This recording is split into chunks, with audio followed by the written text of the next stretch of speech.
What the haters talking about?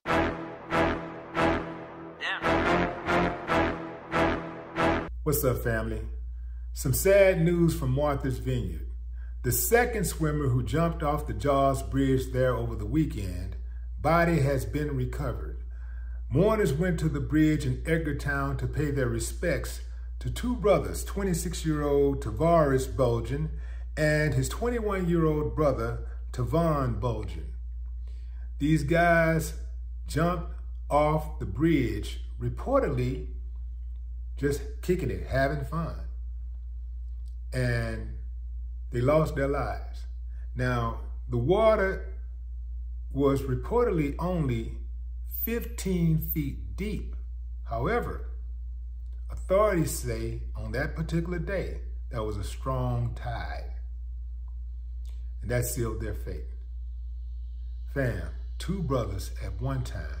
Can you imagine the devastation felt by their family? Good God. I'm gonna tell you like this, fam.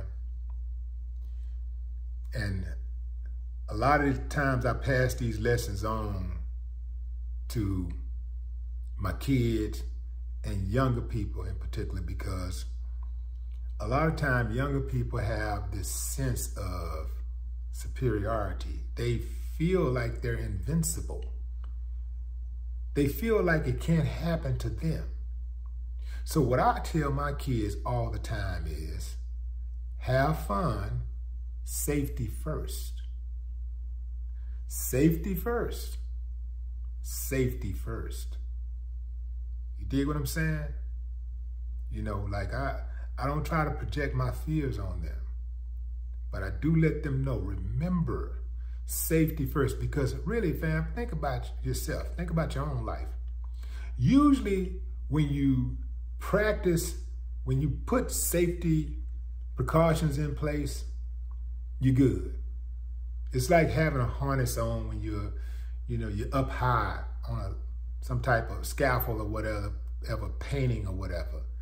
It's the same thing, and just to use the painting analogy again, you put down tape to make a straight line as opposed to trying to freestyle. You're less likely to make mistakes if you put the tape down, right? Safety first. You know, that way you don't have to do double work, right? It's the same thing, a car. And this is very important for you parents out there. When you buy these kids these cars, I know that you have your fears, but you make sure that these kids know how to drive. You make sure you put them in these give them driving courses. Make sure that they take driver's education. Make sure you drive around with them before you turn them over on that road. You give them the keys to that car and turn them over on that road, because that car can become a weapon, right? So my son is a car maniac. He loves cars. And I always tell him, enjoy this car. It's as beautiful as this car looks. It can be very, very deadly. And so can the other cars out there on the road. And I actually teach my kid how to drive. When I teach him how to drive, when I taught him how to drive, I showed him by example as I was driving. And I know it probably wrecked his head that I would use these examples all the time. But anytime he get in the car with me, almost every time, we'd be riding and I show him other cars making mistakes and how sometimes cars would like get in your lane. You just driving the right way for yourself is not enough. You just doing the right thing is not enough. You gotta drive like all these damn cars out here are trying to run over you. Because some of them are, and some of them aren't, but inadvertently they will run over you because their asses can't drive or they're not paying attention. So you have to drive like somebody is trying to run over you.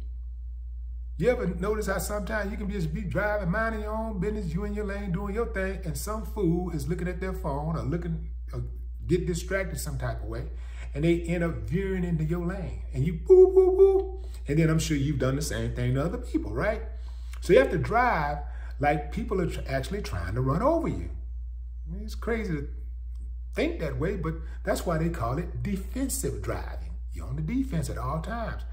And when you play defense, you usually drive safer. Anybody out there who's ever taken a driver's course, had to go in, you had to take defensive driving because you got a ticket or whatever.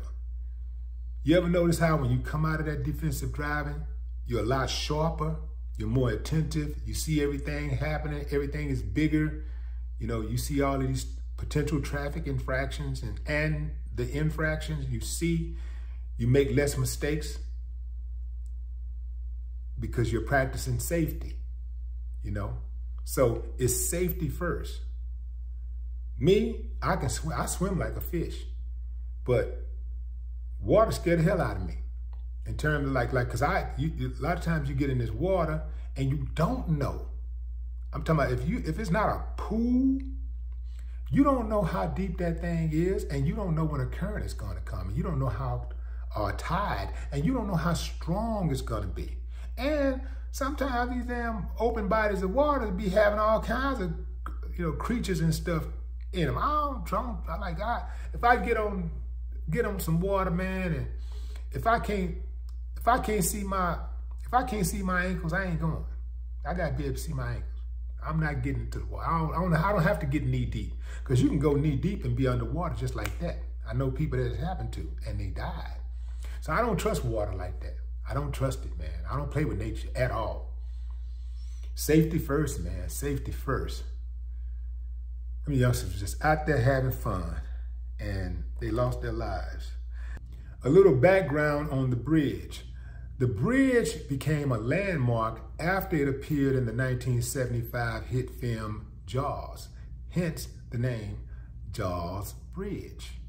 Now these guys, they were living in Oak Bluffs this summer while working at Noman's restaurant as seasonal workers. Imagine young people living in that type of environment with just that kind of access and activities to do, just so much fun stuff to do, and I'm sure they had a lot of fun, and but it's a cautionary tale, fam, for all of us. Have fun, but safety first. R.I.P. Tavares and Tavon Bulgin. No more talk. What the haters talking about?